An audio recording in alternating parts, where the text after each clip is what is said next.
Hello everyone, welcome back to Ninja Prep. This is Kapil Goyal, your educator and mentor for PG Physics. तो solid state physics practice questions का आज है lecture number 3। इसके पहले 2 lectures मैं already provide करा चुका हूं, उनके पीडीएफ भी आपको मिल जाएंगे मेरा जो टेलीग्राम ग्रुप है निंजा प्रैप पीजीटी फिजिक्स, वहां पर।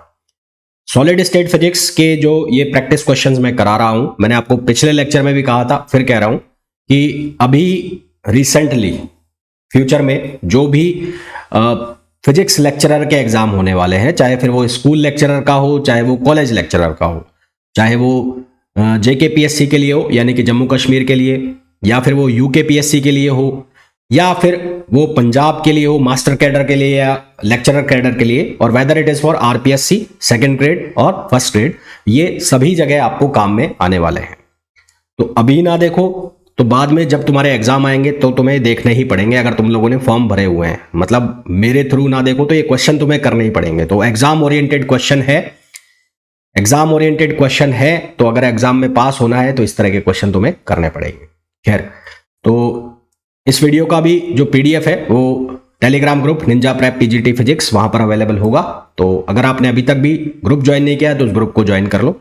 साथ ही साथ कोई भी अपडेट जो आएगी मेरे चैनल से, उसके लिए भी सबसे पहले अपडेट वहीं पर आती है, तो वो ग्रुप जरूर ज्वाइन कर लेना, काम आएगा तुम्हारे। तो वीडियो को कंटिन्यू करूं उसके पहले सभी से रिक्वेस्ट रहेगी, प्लीज लाइक जरूर कर देना। आप लोग नहीं करते हो वीडियो को लाइक, बार बार कहने पर भी नहीं करते हो, तो कर देना। आपके लाइक करने से इनकी जो ग्रोथ है वो बढ़ती है, इनकी रीच बढ़ती है। आपकी तरह और भी लोग जो प्रिपरेशन कर रहे होते हैं पीजीटी फिजिक्स एग्जाम की, स्पेशली पीजीटी फिजिक्स एग्जाम की, वहां तक ये वीडियोस पहुंच जाते हैं। तो इसलिए प्लीज प्लीज प्लीज लाइक जरूर कर देना। पहली बार चैनल पर आए हो या अभी तक चैनल को सब्सक्राइब नहीं किया है तो चैनल को सब्सक्राइब जरूर कर देना, और पॉसिबल हो तो अपने फ्रेंड्स के साथ शेयर भी कर देना। तो चलिए स्टार्ट करते हैं आज का वीडियो। तो क्वेश्चन नंबर फर्स्ट में हमें बोला गया है, what is the atomic packing fraction of graphene crystal. Graphene crystal का एटॉमिक पैकिंग फ्रैक्शन कितना होता है? याद करने वाला क्वेश्चन है, हालांकि आंसर आएगा 60%। फिर भी मैं बता देता हूं कैसे आया। देखो, एटॉमिक पैकिंग फ्रैक्शन निकालोगे तो नंबर ऑफ इफेक्टिव एटम्स, उसके अलावा एरिया, क्योंकि हम 2 डायमेंशनल फिगर की बात कर रहे हैं तो एरिया 1 का लिया जाएगा πr²। टोटल इसके अंदर जो ट्राइंगल्स बनेंगे वो बनेंगे 6, तो उनका एरिया हो जाएगा 3√3/4 और a²। ए की जो वैल्यू है वो हमें सब्सटीट्यूट करनी है 2r। तो उसके बाद जब ये सारी वैल्यूज को रखकर हम आंसर निकालते हैं तो आंसर कितना आता है हमारे पास? 60%। तो सही आंसर हमारे पास कितना आ जाएगा? 60%, जो कि ऑलरेडी मैंने बता भी दिया। एग्जाम के टाइम पे आपको ये याद रखने होते हैं। पहले भी मैंने आपको बताया कि जो एफसीसी है उसका पैकिंग फ्रैक्शन आपसे पूछ लिया जाएगा, बीसीसी का पूछ लिया जाएगा, सिंपल क्यूब का, डायमंड का, तो ये सारे आपको याद रखने हैं। और ऐसा कोई बहुत बड़ा रॉकेट साइंस नहीं है, ऐसा कोई बहुत बड़ा टीडीएस बहुत ही कॉम्प्लेक्स काम नहीं है जिसको आप ना कर पाओ, है ना। तो इनको आप इजिली कर सकते हो। नेक्स्ट क्वेश्चन पे आओ। नेक्स्ट क्वेश्चन में बोला है, what are the effective number of atoms in a graphite crystal. तो ग्रेफाइट क्रिस्टल में इफेक्टिव नंबर ऑफ एटम्स कितने होते हैं ये बताना है। तो कैसे निकालते हैं? N effective equals to 12/6 plus 1/3, बीच में हो गए 3, एक के लिए 12/6 हो गए, और प्लस कितना हो गया? प्लस हो गया 1, और इंटू यहाँ पर 3 आ गया 3/3। तो ये कितना हो जाएगा? ये हो जाएगा 2 + 1 + 1, तो टोटल कितना हो जाएगा? 4। तो सही आंसर हमारे पास कितना आ जाएगा? 4 आ जाएगा। ठीक है, तो ग्रेफाइट क्रिस्टल के लिए total number of effective atoms जो होते हैं वो कितने होते हैं? 4 होते हैं। नेक्स्ट क्वेश्चन पे आ जाइए। Which of the plane will show diffraction peak in diamond cubic crystal. तो डायमंड क्यूबिक क्रिस्टल के लिए डाइफ्रैक्शन पीक कब शो होगा? जब HKl, ये HKl क्या होते हैं? ये होते हैं मिलर इंडाइसेस। ये जो होते हैं HKl, ये होते हैं मिलर इंडाइसेस। ठीक है बात।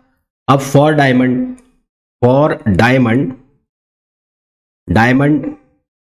टू शो डाइफ्रैक्शन पीक, तो डायमंड के लिए डाइफ्रैक्शन पीक शो करने के लिए क्या कंडीशन है कि H + K + L/4, ये करना है हमें। H + K + L/4 इससे डिवाइड हो जाना चाहिए। तो पहला वाला जो है 2 + 2 + 0/4 करोगे तो ये क्या बन जाएगा? ये बन जाएगा 4/4, और ये 1 बन गया, पूरा डिवाइड हो जाएगा। सेकंड वाले में देखोगे 2 बनेगा, 2 + 2 + 2/4, पूरा डिवाइड नहीं होगा। 1 + 1 + 1 3/4 बनेगा, 1/4, ये 2/4 बनेगा, है ना। तो पूरा डिवाइड कहाँ हो रहा है? ए में हो रहा है। तो ये क्या शो करेगा, डायफ्रैक्शन पीक शो करेगा। नेक्स्ट क्वेश्चन पे आ जाओ। X ray of wavelength lambda is equals to a is reflected from the 111 plane of a simple cubic lattice. If the lattice constant is a, the corresponding Bragg's angle.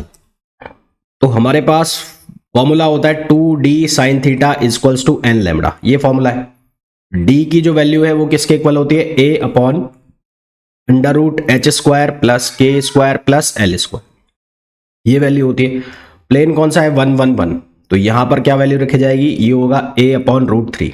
ठीक है, D की value कितनी हो जाएगी, a upon root 3, और जो n है उसकी वैल्यू मैं 1 मान लूं, और लैम्बडा की वैल्यू कितनी गिवन है, यहां पर a गिवन है। तो यहां से कितना हो जाएगा, ये हो जाएगा 2d sine theta is equals to a। तो साइन थीटा की वैल्यू हो जाएगी a अपॉन 2d। तो यहां से सिंप्लीफाई करो, sine theta is equals to a upon 2, d की वैल्यू कितनी हो जाएगी, a अपॉन रूट 3। तो ये कैंसिल आउट हो गया, ये बन गया रूट 3/2, और रूट 3/2 कितना होता है, π/3 होता है। तो सही आंसर हमारे पास कितना आ जाएगा, π/3, which is option C. Next question पे आ जाओ। नेक्स्ट क्वेश्चन में बोला है monochromatic X ray of wavelength 1 Armstrong are incident on a simple cubic crystal. The first order Bragg's reflection. तो सबसे पहले तो आप जो इंटरप्लेनर स्पेसिंग है उसके लिए वैल्यू निकाल लो। तो d equals to a upon, यहां पर हो जाएगा कितना, 3 का स्क्वायर प्लस 1 का स्क्वायर प्लस 1 का स्क्वायर। तो ये वैल्यू कितनी हो गई, a अपॉन 3 का स्क्वायर 9 प्लस 1 यानी कि a अपॉन 11, ये वैल्यू आ गई। फॉर्मूला जो हम यूज करते हैं वो करते हैं 2d sine theta equals to n lambda.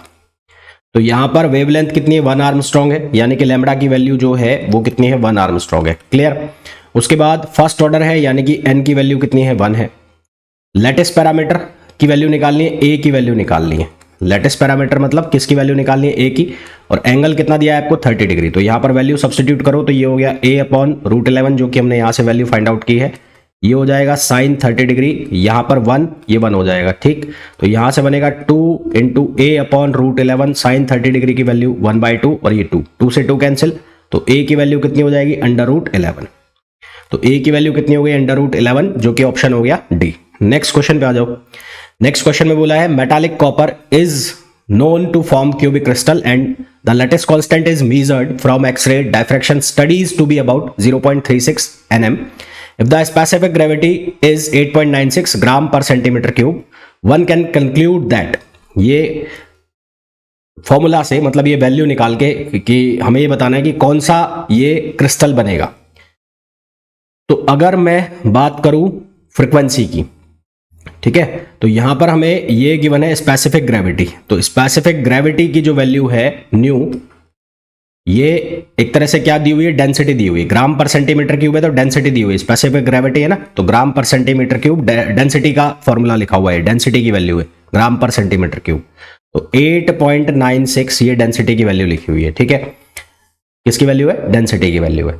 अब उसके बाद जो डायफ्रैक्शन स्टडीज, लैटिस कांस्टेंट की वैल्यू है a की वैल्यू कितनी गिवन है, ये गिवन है 0.36। तो a की वैल्यू है 0.36 nm, a की वैल्यू कितनी है, 0.36 nm। अब जब हम डेंसिटी निकालते हैं तो डेंसिटी का हमारे पास जो फॉर्मूला बनता है क्रिस्टल के लिए वो क्या बनता है, n into M upon N A. ठीक है, अपॉन एन ए और इंटू ए क्यूब। तो ये m तो हो जाता है मास, a क्यूब शो कर देता है वॉल्यूम को, और n upon M, n upon N A ये नंबर शो करता है। तो यहां पर अगर मैं n की वैल्यू निकाल लेता हूं तो मेरे को ये पता लग जाएगा n इफेक्टिव से, अगर n इफेक्टिव आता है 4 तो FCC होगा, 2 आता है तो BCC होगा, और 1 आता है तो ये सिंपल क्यूब होगा। तो यहां से कुल मिलाकर हमें n की वैल्यू निकालनी है। तो यहां से n की वैल्यू कितनी हो जाएगी, डेंसिटी को रख दिया मैंने रो या न्यू इंटू एन ए, और ये हो जाएगा a cube upon capital M, ये बन गया। ठीक है, अब यहां से जब आप इसको सॉल्व करोगे तो रो की वैल्यू जो है वो कितनी हो गई, वो हो गई 8.96। Na की वैल्यू कितनी रखनी है, 6.02 इंटू 10 पावर 34। a की जो वैल्यू है वो कितनी है, 0.36 nm। तो 36 इंटू 10 पावर -9, और इसका क्यूब हो जाएगा।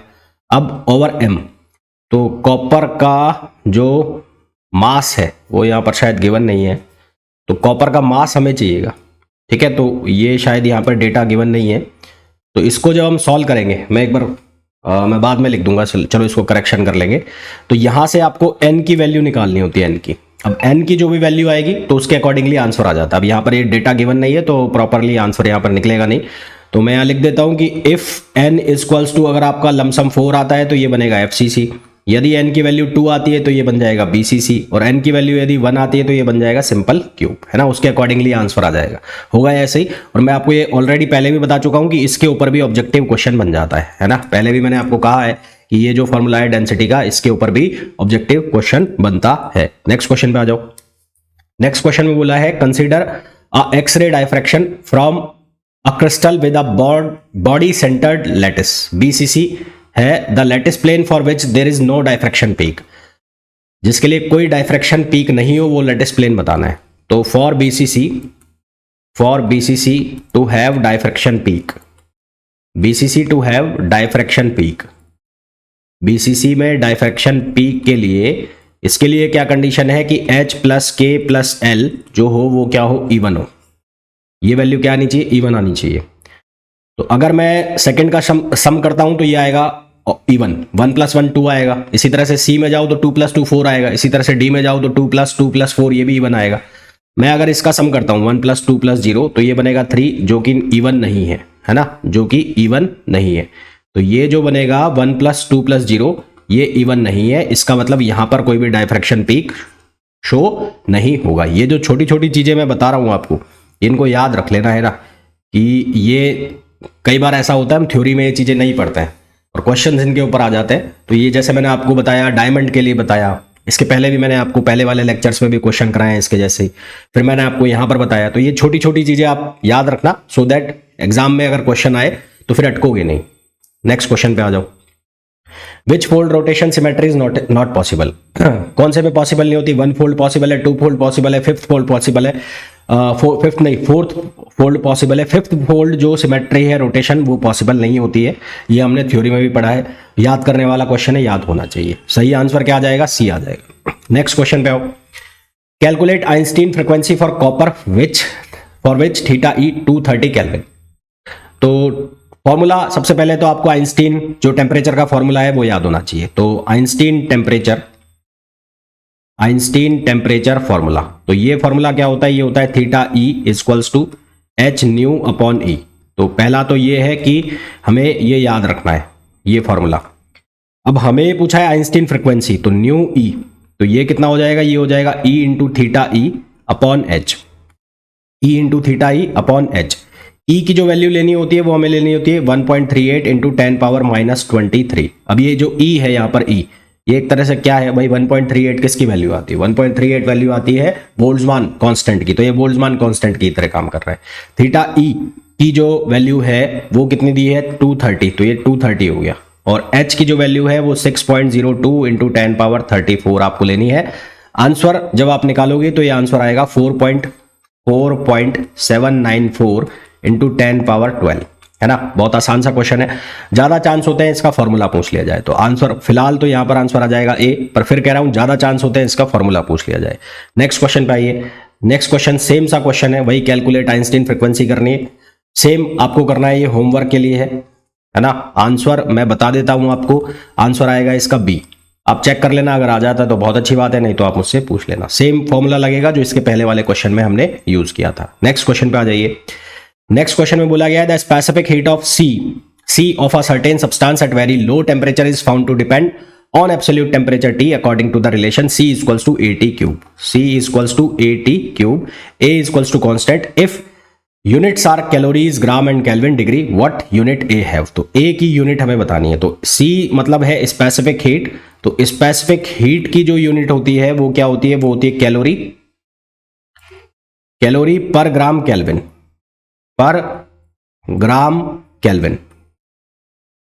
कैलोरी पर ग्राम केल्विन। तो हमें यहां लिखा है C = AT³, तो A की यूनिट क्या हो गई, C/T³। ठीक साहब, क्या हो गई, C/T³। तो ये क्या लिखा जाएगा, कैलोरी पर ग्राम और केल्विन। तो पर ग्राम केल्विन को ऐसे लिख दिया, और जो टेम्परेचर है उसको लिख दिया K3। बहुत सिंपल सा क्वेश्चन है। तो ये क्या बन जाएगा, ये बन जाएगा कैलोरी ग्राम -1 और जो K -4। तो यहां से देखोगे तो आंसर जो तुम्हारे पास आएगा वो आ जाएगा C। तो सी आंसर इसका सही आंसर आ जाएगा। नेक्स्ट क्वेश्चन पे आ जाओ। The Debye temperature for a carbon of carbon is 1850 kelvin. Calculate the specific heat at 20 kelvin. तो डिबाई टेम्परेचर की हमें बात हो रही है, तो डिबाई टेम्परेचर के लिए स्पेसिफिक हीट का जो फॉर्मूला होता है वो होता है 3R T upon theta D cube, और वो जो 12 अपॉन 15 इंटू पाई, उसको सॉल्व करके यहाँ पर वैल्यू लिखी जाती है 77.94। 77.94 ये फॉर्मूला होता है डिबाई का, ये याद रख लेना। तो यहाँ से साफ साफ दिख रहा है Debye formula CV proportional to T cube.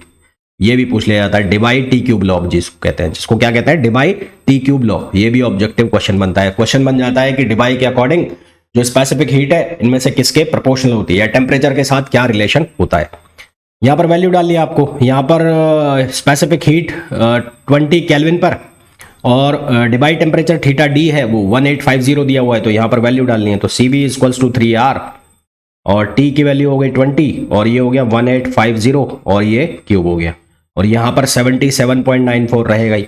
इसको सॉल्व करेंगे तो हमारे पास जो आंसर है वो आ जाएगा 2.54। 2.54